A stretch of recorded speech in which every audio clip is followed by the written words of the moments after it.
सियासी मैदान की हर बड़ी खबर से आगाह रहने के लिए हमारे चैनल आजाद सियासत को सब्सक्राइब करें और बेल आइकन को प्रेस करें। इमरान खान इमरान खान ने आलमी इंसानी हकूक के इदारों को खत लिखने का ऐलान किया है। इससे क्या होगा? देखिए, इमरान खान ने इससे पहले तहरीक इंसाफ को आईएमएफ के खिलाफ खत लिखने का भी ऐलान किया और आईएमएफ के खिलाफ भी खत लिखा। आईएमएफ के दफ्तर के बाहर मुजाहरा भी किया कि पाकिस्तान को पैसे ना दिए जाएं। केवल नाफरमानी भी की है। इससे पहले यूएस कांग्रेस से करारदाद भी कराई है। इससे पहले हर आलमी इदारे में जाकर पाकिस्तान के खिलाफ मुकदमा पेश किया है। पहली दफा थोड़ी है कि इमरान खान आलमी इंसानी को के इदारों को खत लिखेंगे और हम कहें हो ये तो पहली दफा इमरान खान ने ये स्टैंड ले लिया।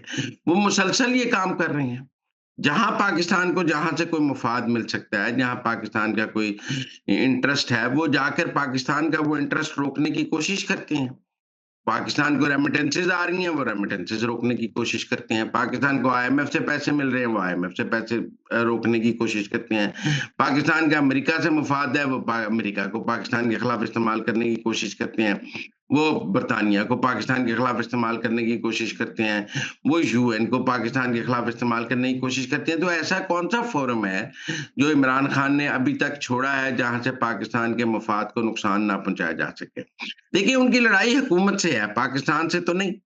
वो ये बात समझें, जब वो ये कहते हैं आईएमएफ पाकिस्तान को कर्जा ना दे, तो वो हुकूमत को नुकसान नहीं पहुंचा रहे, वो पाकिस्तान को नुकसान पहुंचा रहे। वो जब पाकिस्तान को डिफॉल्ट के करीब लेके जाते हैं, तो वो हुकूमत को नुकसान नहीं पहुंचा रहे, पाकिस्तान को नुकसान पहुंचा रहे हैं। जब वो कहते हैं पाकिस्तान पर पाबंदियां लगाई जाएं, तो वो हुकूमत को नुकसान नहीं पहुंचा रहे, पाकिस्तान को नुकसान पहुंचा रहे हैं। जब वो आईएमएफ को कहते हैं पाकिस्तान को कर्जा ना दें, तो वो हुकूमत को नुकसान नहीं पहुंचा रहे, पाकिस्तान को नुकसान पहुंचा रहे हैं। जब वो पाकिस्तान पर मिलिट्री सैंक्शंस या इकोनॉमिक सैंक्शंस की बात करते हैं, तो वो पाकिस्तान को नुकसान। इसी तरह ये इंसानी हकूक को जो वो खत लिखेंगे, क्या इससे पाकिस्तान को नुकसान नहीं होगा? पाकिस्तान को नुकसान होगा। लेकिन मैं एक और बात कहना चाहता हूँ, क्या आईएमएफ को खत लिखने से और आईएमएफ के दफ्तर के बाहर धरना देने से क्या पाकिस्तान का कर्जा रुक गया? नहीं। क्या सिविल नाफरमानी की कॉल देने से रेमिटेंसेज रुक गई? नहीं।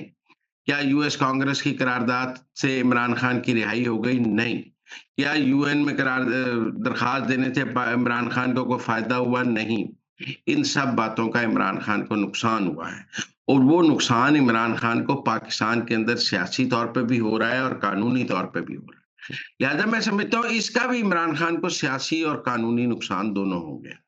जहां तक खत की बात है, हुकूमत पाकिस्तान बता देगी कि ये सारे जो है मुकदमात में मतलूब है और इनको अदालतें रिहा कर सकती हैं, हुकूमत तो रिहा कर ही नहीं सकती। जहां तक है वो कहेंगे कि जी इनको तमाम अदालतें कानूनी हकूक हासिल हैं, ये अदालतों से जमानतें हासिल कर रही हैं। ऐसा कौन सा कैदी है जिसको अदालत तक रसाई हासिल नहीं है? ऐसा कौन सा कैदी है पीटीआई का जो मिसिंग पर्सन है? सब कानून के मुताबिक जुडिशियल है, अदालतों में है, उन पर ऊपर फर्द जुर्म आयद हो चुकी है। लिहाजा इस खत का नुकसान तो नहीं होगा, इस खत का पाकिस्तान को तो कोई नुकसान नहीं होगा, लेकिन इमरान खान को पाकिस्तान के अंदर नुकसान होगा। उनके बारे में जो ये तासुर बनता जा रहा है कि वो इक़्तिदार के एवज में पाकिस्तान को नुकसान पहुंचा सकते हैं, वो मजीद मजबूत होगा कि वो अपनी सियासी लड़ाई में, इक़्तिदार की लड़ाई में पाकिस्तान का नुकसान कर रहे हैं। ये जो तासुर बन रहा है कि वो इस लड़ाई में पाकिस्तान का नुकसान करने के से भी दरेग नहीं करते, ये जो तासुर है ये मजबूत हो रहा है और ये कोई इमरान खान के लिए अच्छा तासुर नहीं है।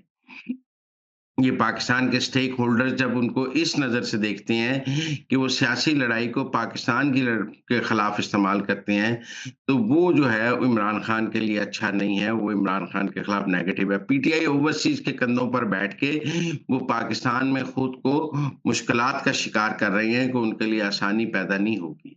वो जितना स्टेक होल्डर से और रियासत पाकिस्तान से फासले बढ़ा रहे हैं, ये फासले कम होने में कई दहाइयाँ भी लग सकती हैं। लिहाजा उनकी ये पॉलिसी पे उनको नजरसानी करनी चाहिए। ये कोई अच्छी सियासी हिकमत अमली नहीं है। राना सनाउल्लाह साहब ने कहा है कि अगर पीटीआई दरखास्त दे तो हम इमरान खान को बनी गाला शिफ्ट कर सकते हैं। मैंने पहले भी कहा है कि बनी गाला इमरान खान को शिफ्ट करना कोई इमरान हुकूमत की हार नहीं होगी, जीत होगी। इसका हुकूमत को सियासी तौर पर फ़ायदा होगा। पहली बात तो आप ये समझिए बनी गाला एक जेल होगी, बनी गाला जाके इमरान खान कोई रिहा नहीं हो जाएँगे, वो जेल में ही होंगे। वहाँ जेल का अमला तैनात हो जाएगा, उनके घर को सब जेल करार दे दिया जाएगा, मुलाकातों पर वैसे ही पाबंदी होगी, कैमरे वैसे ही लगे होंगे, हर चीज़ हुकूमत के कंट्रोल में होगी। ऐसा क्या बनी गाला में होगा जो उस जेल में उनके वो हासिल नहीं है? वो वैसे ही बाहर निकल के वॉक नहीं कर सकते होंगे, 2-3 कमरे जेल करार दिए गए होंगे, बाकी जगह उनके उनके घर के ऊपर बैठी होंगी एजेंसियां भी और जेल का अमला भी। तो इससे पीटीआई को या इमरान खान को क्या फायदा है और हुकूमत को क्या नुकसान है? अगर मुझे नहीं लगता तहरीक इंसाफ ये दरखास्त देगी, लेकिन अगर दी भी जाए, अगर वो दरखास्त दें तो हुकूमत को फौरन मान लेनी चाहिए। कल को कहेंगे कि हमने फेवर भी दी हुई है और कोई फेवर दी भी नहीं होगी।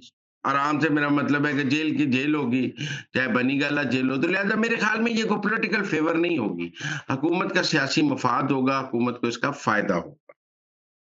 फैसल वाडा साहब ने कहा है कि मरियम नवाज़ ने एजाज चौधरी के प्रोटेक्शन ऑर्डर्स पर अमल दरामद नहीं होने दिया।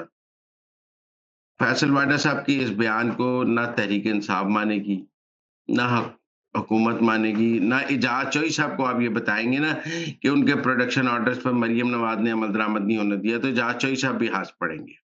वो भी ये बात फैसल वाडा की नहीं मानेंगे, बल्कि हैरान होंगे कि फैसल वाडा को हो क्या गया है, वो कैसी बातें करते हैं। अच्छे भले सियाने आदमी हैं, सियासत की उनको समझ है, पॉलिटिकल डायमेंशंस को समझते हैं, स्टेक होल्डर्स को समझते हैं, स्ट्रैटेजी को समझते हैं और बातें कैसी करते हैं। मेरा मतलब मरियम नवाज़ एजाज चौधरी के प्रोटेक्शन ऑर्डर्स पर अमल दरामद रोकेंगी और इसमें फ़ौज का तो कोई अमल दखल ही नहीं होगा, एस्टेब्लिशमेंट का तो कोई अमल दखल ही नहीं होगा। कई दफ़ा फैसल वाडा साहब ऐसी बात कर देते हैं, जिस पर ख़्याल आता है कि वो ऐसी बात क्यों करते हैं, जिस पे लेकिन ना आप एक बात करें जिस पे कम से कम कोई एक फ़रीक तो आपकी बात से मुत्तफ़िक हो। उन्होंने ये बात की है, कम से कम एजाज चौधरी साहब तो ये बात मान लें कि उनके प्रोटेक्शन ऑर्डर मरियम नवाज़ नहीं अमल दरामद होने दे रही, तहरीक इंसाफ ही मान ले।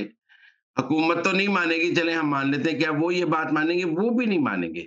इसलिए हम फैसल वाडा साहब के इस बयान को एक नॉन सीरियस बयान समझते हैं और हम समझते हैं उन्होंने तफ़रीह तबाह के लिए ये बयान दिया है। सियासत में अहम ही थोड़ा ह्यूमर पैदा करने के लिए ये बयान दिया है। काफ़ी देर से कोई दिनों से कोई नॉन सीरियस बात नहीं हुई थी, लिहाज़ा उन्होंने ये बयान दे दिया है। वैसे हकीकत सबको पता है। शहबाज गिल और मोहित पीरज़ादा पर जो एफआईआर्स हुई हैं, मेरे ख़्याल में बहुत देर की मेहरबान आते-आते रियासत को ऐसे तमाम लोगों के खिलाफ सख्त इक़दामात करने चाहिए, जो पाकिस्तान को नुकसान पहुँचा रहे हैं। देखिए, आपके सियासी इख्तिलाफ़ात अपनी जगह, मुझे शायद इमरान खान की कुछ पॉलिसी से इख्तिलाफ़ हो, उनको शायद हुकूमत की कुछ पॉलिसी से इख्तिलाफ़ हो। लेकिन आप ये कहें जी कि पाकिस्तान पर माशी पाबंदियाँ लगा दी जाएँ, पाकिस्तान पर मिलिट्री सैंक्शंस लगा दी जाएँ, आप रोज़ाना पाकिस्तान के खिलाफ बात करें, आप कोशिश करें अमेरिका में कि पाकिस्तान और अमेरिका की लड़ाई हो जाए।